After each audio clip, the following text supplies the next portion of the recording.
Welcome to Not Milk Never Milk. Subscribe if you're lactose intolerant.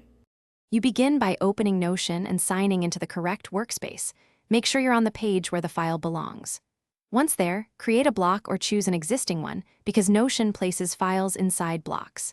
Then pick your file source, local drive, Google Drive, Dropbox, or a URL, and prepare the file.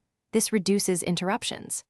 Now drag the file into the page or click the plus to insert a file block, which starts the upload immediately.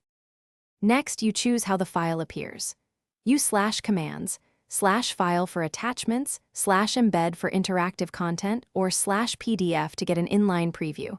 Each option changes how you interact with the file. If you pull from Google Drive or Dropbox, authorize the connection once, then select the file. This avoids repeated sign-ins. After insertion, resize the block, add a caption, and link file properties to databases so searches and filters. Finally, confirm the upload finished.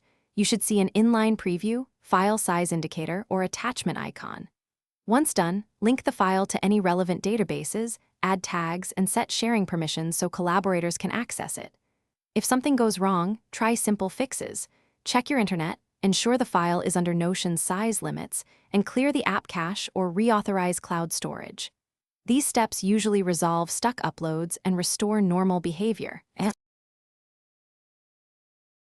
Thanks for watching. If this was helpful, leave a like and consider subscribing. See you next time.